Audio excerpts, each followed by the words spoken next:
De grão em grão se destrói a nação. Essa é a nossa reflexão e eu convido você a ver o que a palavra de Deus nos diz sobre a sabedoria de viver a vida para beneficiar a todos. Não perca, não se esqueça, inscreva-se no nosso canal, curta, ative o sininho e multiplique para os seus amigos também. E que Deus nos abençoe.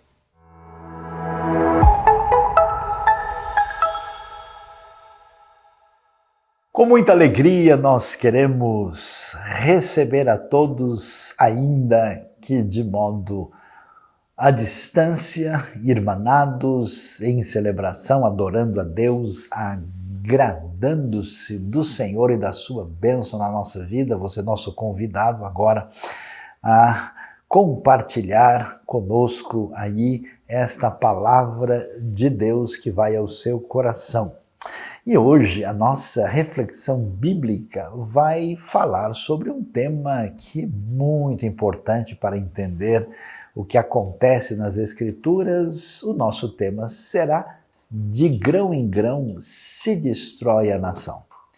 É interessante olhar 1 Reis, capítulo 11, eu vou ler do verso 7 até o verso 13, o texto bíblico que nos apresenta o seguinte: No monte que fica a leste de Jerusalém, Salomão construiu um altar para Camus, o repugnante deus de Moabe, e para Moloque, o repugnante deus dos Amonitas. Também fez altares para os deuses de todas as suas outras mulheres estrangeiras que queimavam incenso e ofereciam sacrifícios a eles. O Senhor irou-se contra Salomão por ter se desviado do Senhor, o Deus de Israel, que lhe havia aparecido 2 vezes. Embora ele tivesse proibido Salomão de seguir outros deuses, Salomão não lhe obedeceu. Então o Senhor lhe disse: já que essa é a sua atitude, você não obedeceu à minha aliança e aos meus decretos, os quais lhe ordenei, certamente lhe tirarei o reino e o darei a um dos seus servos. No entanto, por amor a Davi, seu pai, não farei isso enquanto você viver, eu o tirarei da mão do seu filho. Mas não tirarei dele o reino inteiro, eu lhe darei uma tribo por amor de Davi, meu servo, e por amor de Jerusalém, a cidade que escolhi. É muito significativo aprender com as Escrituras, digamos assim, os segredos de uma vida sintonizada com a diretriz da parte de Deus. Nós temos esse relato da vida de Salomão, e vale a pena lembrar aqui quem foi Salomão. Salomão foi, digamos assim, o maior rei de Israel em termos de riqueza, de prosperidade. O auge da história de Israel na Bíblia acontece no reinado de Salomão. Salomão foi rei entre os anos 970 e 930 a.C. Na época de Salomão, ele vai ter um momento muito facilitador no mundo antigo, porque, vamos assim dizer, né, havia uma espécie de paz internacional que favoreceu muito, né, a caminhada histórica do reino. Nós não tínhamos ameaça dos egípcios, nem dos hititas, nem dos reinos que vinham da Mesopotâmia, como os babilônios, os assírios. Antes de Salomão, o rei Davi tinha vencido os inimigos de Israel, tinha conseguido conter os filisteus que viviam ao sul do país. E então Salomão vai herdar um reino assim muito estável. Nós vamos ter, na época de Salomão, a maior extensão do reino de Israel. Nós vamos ter o maior acúmulo de riquezas. Salomão, diz a Bíblia, vale a pena depois você estudar os capítulos 9 e 10 do primeiro livro de Reis, para você ver quanta coisa impressionante acontece em termos de crescimento econômico, em termos de extensão territorial, em termos até mesmo de exportação e importação, e ele até mesmo faz uma aliança com os fenícios ao norte, que vão ajudar aí a construir, inclusive, o famoso Templo de Jerusalém, que foi inaugurado aí no 4º ano do reinado de Salomão. Então você pode imaginar, né, essa situação tão abençoadora, e mais, você sabe muito bem, o relato da própria Bíblia começa logo ali no primeiro livro dos Reis, capítulo 3, né, quando Salomão pede a Deus sabedoria, e ele é o rei mais sábio, né? É o indivíduo mais sábio que já existiu, segundo o próprio relato bíblico. Então o que você pode imaginar? Olha, o nome Salomão significa paz, né? Então é uma época de paz, de prosperidade, de riqueza, de bem-estar, de sabedoria. Nada poderia ser melhor. E aí a gente começa, né, a entender a direção da Bíblia para a nossa vida quando se estuda e se entende o que aconteceu com Salomão. É muito importante descobrir que o momento mais desafiador da nossa vida é exatamente quando a gente está muito bem. E é isso que a gente vai descobrir na vida de Salomão e que representa um desafio para a gente. Muitas vezes a gente não entende, né, por que Deus nos permite passar por enfermidades, desafios, problemas pessoais, familiares, econômicos. A gente parece que Deus assim não está se importando muito com a gente. A gente nem percebe que essas coisas têm um papel na nossa vida e que o desafio maior que torna a situação, digamos assim, um pouco mais desafiadora, é exatamente quando tudo parece estar muito bem. E é isso que a gente vai ver na vida de Salomão. Porque nessa situação de tranquilidade, Salomão, o que acontece? A gente começa a ver aos poucos como ele vai perdendo a noção. Quer ver que coisa interessante? A lei já dizia que o rei não podia se tornar um rei à semelhança dos monarcas absolutistas opressores do mundo antigo. E como é que isso acontecia? Quando o rei olhava muito para si mesmo e começava simplesmente a multiplicar para o seu próprio conforto pessoal tudo aquilo que era, vamos dizer, o seu próprio desejo. Então a lei de Deuteronômio 17 dizia que não era para o rei fazer como, né, os reis antigos, de multiplicar um harém. Para que ele precisa ter tantas mulheres à sua disposição? Para que ele precisava ter uma quantidade enorme de servos que ficassem à sua disposição? Quem que ia pagar essa conta? Né? Para que o rei precisa desse custo elevado? Né? Ele não deveria nem multiplicar para si cavalos.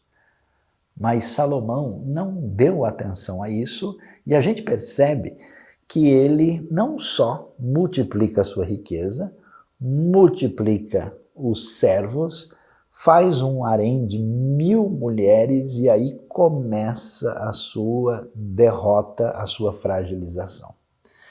A gente vai ver que, inclusive, não está tão claro para muita gente, mas a razão por que Salomão tem tantas mulheres é exatamente por causa das suas parcerias internacionais. Ele vai se casar, por exemplo, com a filha do faraó, ele vai ter mulheres moabitas, amonitas, e ele diz o texto, no próprio capítulo 11, verso 6, que em função disso, ele vai assim perdendo a sua postura de compromisso com Deus. Inclusive, é tão interessante observar que o texto diz, no versículo 4 de 1 Reis, que as mulheres que adoravam outros deuses acabaram induzindo Salomão a voltar o próprio coração dele para esses deuses. Diz o texto que ele seguiu Astarote, a deusa dos Sidônios. Sidom é uma cidade na antiga Fenícia. Moloque, o deus repugnante dos amonitas. Dessa forma, diz o texto no verso 6, Salomão fez o que o Senhor reprova, não seguiu completamente o Senhor como o seu pai Davi. Então a gente observa que a prosperidade e o bem-estar, quando a glória não é dada a Deus, ela se torna um problema, um desafio para a nossa vida. E depois a gente descobre que a glória, né, que pertence a Deus, a centralidade de Deus na vida, vai perdendo espaço e, portanto, multiplicam-se os ídolos na nossa vida. Você sabe que os antigos tinham esses deuses, mas eles representavam interesses, paixões particulares e outras coisas mais. É interessante que Salomão, em nome da manutenção da sua prosperidade, em nome das suas alianças internacionais, em nome do seu conforto e bem-estar, como monarca talvez dos mais poderosos do mundo antigo naquela época, ele simplesmente não se importa mais com a sua fidelidade em relação a Deus. E a pergunta que a gente faz para nós mesmos hoje é essa, né? Será que as bênçãos que Deus deu na nossa vida nos tornaram mais egocêntricos? Será que a gente abre espaço para a multiplicação de ídolos que de fato tomam lugar no nosso coração e sorrateiramente vão comprometendo a nossa relação com Deus? É isso que acontece na realidade da vida de Salomão. Mas o que chama a atenção, que poderia ser percebido como um sinal concreto de que essas coisas não estão bem? Nós vamos descobrir como a nação de Israel começa a entrar em convulsão e a gente vai descobrindo como de grão em grão essa insensatez acaba destruindo a nação. Por quê? Preste atenção, que coisa interessante. Em 1 Reis capítulo 6 nos fala que Salomão fez o tão importante e belo templo do Senhor. Mas você quer saber?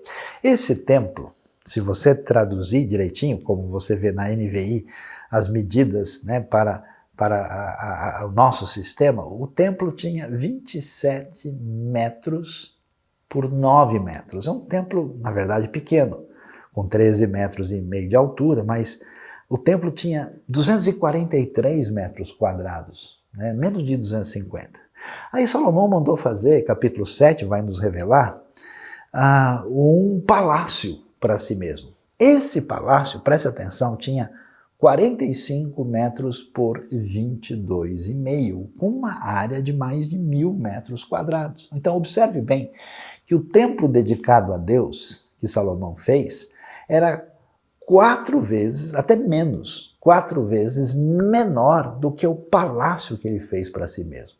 Então é curioso que o homem mais abençoado, o homem mais sábio, aquele que está nesse momento especial assim na história de Israel, é exatamente aquele que vai agir com a maior insensatez por não prestar atenção e de grão em grão a gente pode destruir a nação. E aí você começa a perceber qual é o caminho de afastamento e de perda da nossa ligação com Deus. O que a gente percebe? A gente fica pensando, né, que a igreja no mundo, vamos dizer, perseguido, oprimido, vai mal, e que nós estamos numa situação de vantagem porque nós temos uma série de elementos favoráveis, mas a pergunta é, será que estamos mesmo? Será que o nosso mundo do Brasil, o chamado mundo livre, é o mundo em que o povo de Deus está numa situação muito favorável? É impressionante, mas a gente vai perceber que, assim como Salomão, depois de um tempo, vai gastar recursos, vai ter servos. Aliás, durante o seu reinado, a gente vai ter um exército de trabalhadores, né, que os estudiosos chamam de corveia, gente que está praticamente num sistema de escravidão. Muitos, inclusive, são estrangeiros e que vivem para garantir o luxo real. E em Israel, nesse momento, então, você vai ver um crescimento de gente pobre, necessitada, numa situação tão difícil, com impostos pesados, onde um caminho na direção da injustiça se manifesta, e aí nós temos o início de uma derrocada que vai explodir mais tarde. E a pergunta que a gente deve fazer, né, é como é que nós, que nos afirmamos como seguidores de Jesus, como é que nós vivemos? Qual é o tamanho do nosso palácio? Qual é o tamanho daquilo que realmente nos ocupa? Eu fico vendo, né, boa parte desse nosso cristianismo do mundo ocidental, onde as pessoas estão sempre priorizando os seus interesses particulares, a sua diversão, o seu bem-estar, o seu aumento de bens e outras coisas. Mas será que esse jeito de viver não é uma coisa mais ou menos salomônica? Aliás, como é que a gente trata as pessoas que estão, às vezes, à nossa disposição? Qual é o nosso senso de justiça, de humanidade, de fraternidade, vamos assim dizer, de cristianismo mesmo? É para a gente pensar e refletir sobre esse assunto. Olhando um pouquinho mais para frente, o texto vai ter muito a nos dizer. Interessante que no verso 26 do próprio capítulo 11, a Bíblia diz que também Jeroboão, filho de Nebate, rebelou-se contra o rei. Ele era um dos oficiais de Salomão, um efraimita de Zeredá, e a sua mãe era uma viúva chamada Zerua. Foi assim que ele se revoltou contra o rei. Salomão tinha construído o Milo, que era um muro, né, de arrimo, de proteção da cidade, e havia tapado a abertura no muro da cidade de Davi, seu pai. Ora, Jeroboão era homem capaz, e quando Salomão viu como ele fazia bem o seu trabalho, encarregou de todos os que faziam trabalho forçado pertencentes às tribos de José. Naquela ocasião, Jeroboão saiu de Jerusalém e Aías, o profeta de Siló, que estava usando uma capa nova, encontrou-se com ele no caminho. Os dois estavam sozinhos no campo e Aías segurou firmemente a capa que estava usando, rasgou-a em 12 pedaços e disse a Jeroboão: apanhe 10 pedaços para você, pois assim diz o Senhor, o Deus de Israel, saiba que eu vou tirar o reino das mãos de Salomão e dar a você 10 tribos. Mas por amor ao meu servo Davi e à cidade de Jerusalém, a qual escolhi dentre todas as tribos de Israel, ele terá uma tribo. Farei isso porque eles me abandonaram e adoraram Astarote, a deusa dos Sidônios, Camus, deus dos Moabitas, e Moloque, deus dos Amonitas, e não andaram nos meus caminhos, nem fizeram o que eu aprovo, nem obedeceram aos meus decretos, às minhas ordenanças, como fez Davi, pai de Salomão. Nós vamos observar o que acontece nesse cenário. Veja que, por causa disso, e aí é que a gente tem que prestar atenção, tudo começa quando nós nos tranquilizamos nas bênçãos e nos benefícios que Deus nos dá. Nós perdemos, né, aquela coisa especial de você vê o começo da vida de Salomão, a sua humildade, o seu pedido de sabedoria, a sua relação adequada com Deus. Isso vai embora. Você percebe isso na vida de certas pessoas, né? Eu acho tão bonito, eu tenho visto na minha vida pessoas que encontram o Evangelho, encontram o amor de Deus, e elas celebram, elas têm um brilho nos olhos, uma satisfação, e elas estão dispostas a servir, elas têm palavras sempre favoráveis, positivas, e de repente alguma coisa estranha acontece e você vê que a pessoa mudou o tom, né? Sumiu o brilho nos olhos, acabou aquele coração e aquela vida dedicada, e alguma coisa estranha entrou aí. E é isso que a gente observa. Salomão perde a centralidade de Deus na sua vida, trabalhando mal a bênção que Deus lhe deu. Depois nós vemos que ele é orientado para o seu próprio bem-estar, e então ele entra naquele caminho de fazer coisas grandiosas, à semelhança dos reis dos ambientes pagãos, e finalmente, por causa desses interesses, ele começa a se comprometer. E aí então, para não ter problema com as mulheres estrangeiras, com as suas práticas pagãs, com os reis de onde elas vêm, para manter a sua política internacional, ele se compromete, e a coisa chega num ponto que ele, meio que sem ver até onde isso vai chegar, ele passa a escravizar essas pessoas, e nesse momento surge um homem que foi alguém parceiro, que teve junto, que servia Salomão, que era exatamente esse Jeroboão, chamado filho de Nebate, que era de Efraim, né, a tribo principal importante do reino, da área norte, que vai se tornar reino do norte.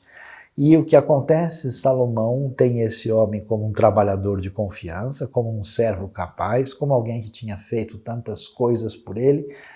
E a coisa chega ao ponto que Salomão se revolta com Jeroboão, passa a tratar mal e tenta matá-lo. De tal maneira que Jeroboão vai fugir para o Egito como uma espécie de refugiado político na época de Salomão. Meus queridos, vamos prestar atenção. Olha que coisa interessante. Eu tenho ficado assustado na minha vida quando a gente estuda a história humana, né?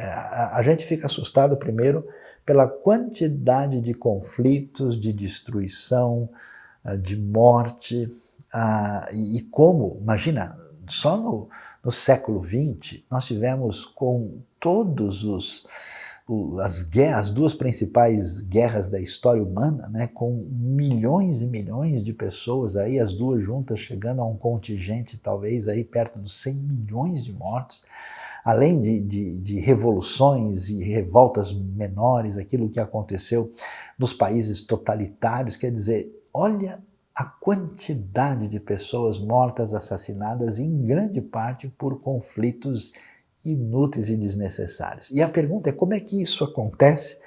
Exatamente quando alguém tenta tomar um lugar que pertence só a Deus, alguém tenta... É impressionante esse negócio dos grandes impérios, né, que se sentem poderosos e quase divinos e aí querem dominar tudo e a todos, né, a coisa louca dos ditadores sanguinários, né, que aparece na história. Como isso é impressionante, mas veja bem que esse processo, né, que tantas vezes na história tem o apoio direto das entidades, dos grupos religiosos, né, é tão assustador a gente ver como isso custou a vida de milhares e de milhões de pessoas e tudo aconteceu de grão em grão. Inclusive as guerras religiosas, né, você vê, especialmente na história da Europa, na história dos conflitos, né, entre os grupos do contexto islâmico com a cristandade europeia, as guerras que acontecem também em outros ambientes religiosos, a história da escravidão, quer dizer, é muita loucura e maldade feita pelo ser humano. E é impressionante que praticamente sempre a história da exploração do ser humano em relação ao seu próximo começa com quem está bem, próspero e de maneira aos poucos vai sendo tomado por um caminho completamente problemático. E é isso que a gente observa, que de maneira surpreendente aquele indivíduo que fora gente de confiança, homem que trabalhou com Salomão, que fez tudo o que fez, agora vai fugir para não ser morto. E aí a gente percebe aquilo que precisa ser descoberto.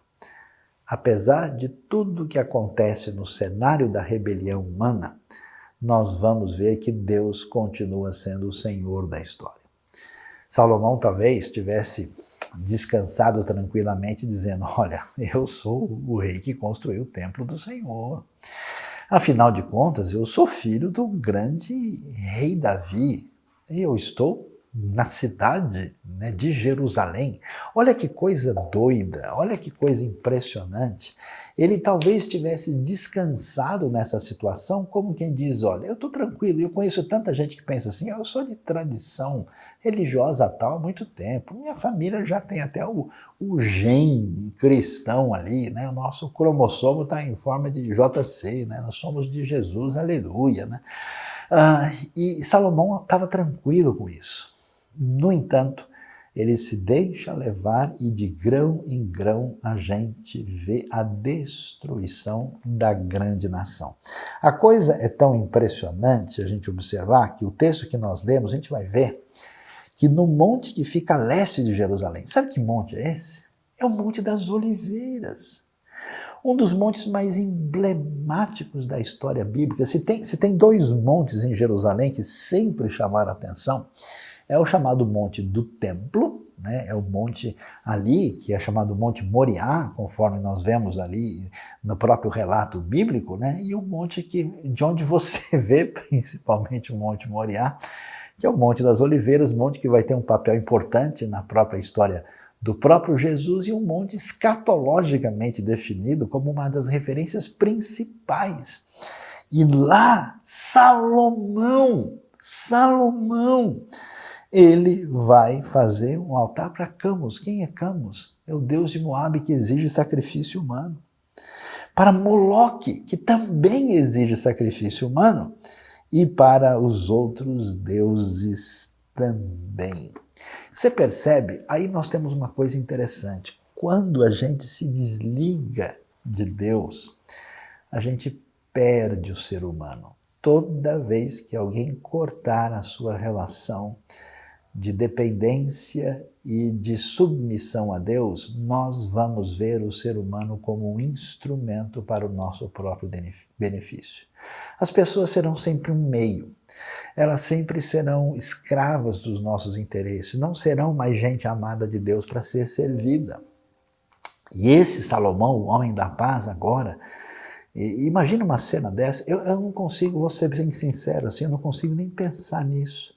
O famoso rei Salomão, né, aquele que tem a sabedoria de saber se essa criança deve pertencer a essa mulher ou aquela outra mulher agora, sendo absolutamente conivente com crianças sendo assassinadas no Monte das Oliveiras em homenagem aos deuses apavorantes que controlavam a população pagã por meio de uma divindade apavorante, assustadora, que dominava todos pelo medo. Como pôde isso acontecer? De tal maneira que, apesar de tudo, Deus está no controle da situação e não importa o que pense ou como se sinta Salomão, Deus diz, olha, chegou a hora da intervenção divina. Então a gente pode ir pelo caminho que a gente quiser. A gente pode permitir que o nosso coração, nesse processo de grão em grão, vá causando destruição, mas mais cedo ou mais tarde, a gente vai ver como é que Deus vai agir nesse processo. Todos os grandes impérios poderosos, todos aqueles que afrontaram a Deus tentando tomar o seu lugar na história, todos os centros de opressão do mundo já caíram ou estão por cair, porque Deus não deixará isso prosseguir perpetuamente. E isso nós vamos ver com muita nitidez. Olha, Salomão, você acha que só porque você é filho de Davi, só porque você chegou onde você chegou, que a coisa vai continuar assim? Não. Fique sabendo que o reino acabou. De grão em grão destruiu-se a nação. Quem poderia imaginar que exatamente o homem de maior sabedoria iria fazer tanta loucura, uma verdadeira ironia?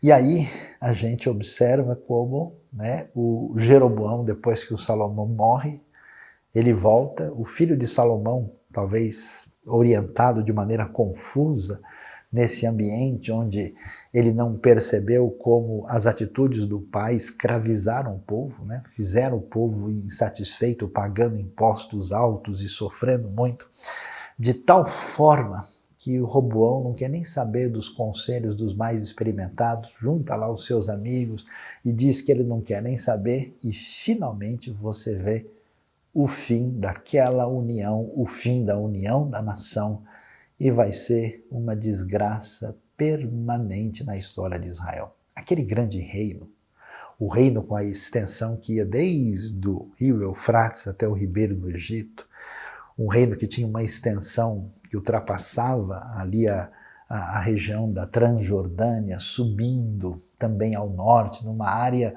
5, 6 vezes maior o que ele vai ser depois, agora é reduzido, né, a um território que é mais ou menos 20% no máximo do que foi na época de Salomão. E, além disso, esse reino vai ser dividido. A parte norte, né, com 10 tribos, vai ser aí mais ou menos 60% da nação. E o reino de Judá, juntamente com a pequena tribo de Benjamim, vai ser reduzido e Deus vai dizer o seguinte, olha, chegou a hora do julgamento da parte de Deus, acabou-se a unidade da nação. E é interessante a gente observar que, apesar disso, Deus diz, eu jamais me esquecerei daquilo que prometi. Quando a gente ouve essa história, a gente pode até ficar assim meio aborrecido, meio preocupado, né? Porque a gente imagina, puxa, então quer dizer que quando a gente faz uma bobagem como essa, não tem mais jeito? Eu achei interessante Deus dizer o seguinte, olha, Salomão, você até pode de grão em grão ter destruído a nação, mas jamais, pela misericórdia da minha parte, eu tirarei dela a minha mão, de modo que as promessas divinas continuam atravessando a história. Por isso Deus vai preservar a tribo de Judá, diz o texto, por amor a Davi, por amor a Jerusalém, e a história da redenção vai continuar, né? Deus vai preservar Judá, vai continuar atuando apesar de tudo, e esse reino do norte será destruído em 210 anos. Esse reino do sul vai durar uns 350 anos e a gente vai ver tudo aquilo que acontece por um afastamento de Deus, um afastamento do coração que causou tudo aquilo que a gente vê na nação. Hoje nós estamos vivendo em momentos muito difíceis, não só no Brasil, mas no mundo todo.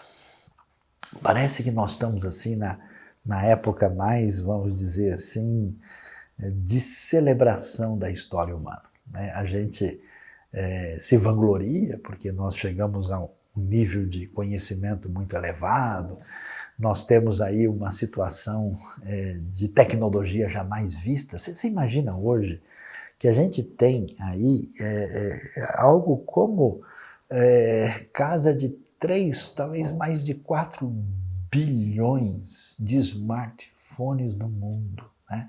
Você vê lugares, eu visitei lugares assim no mundo que apenas 10, 20 anos atrás a gente não tinha quase nada, né? E hoje então a gente se vangloria do nosso avanço, da nossa tecnologia, da nossa capacidade. A humanidade assim se sente literalmente a última bolacha do universo, né? Nós vamos conquistar. Até mesmo a nossa proposta, olha, quando foi fundada a ONU, nós vamos produzir paz no mundo, nós vamos dar fim às guerras, e é impressionante como alguma coisa está estranha na nossa realidade.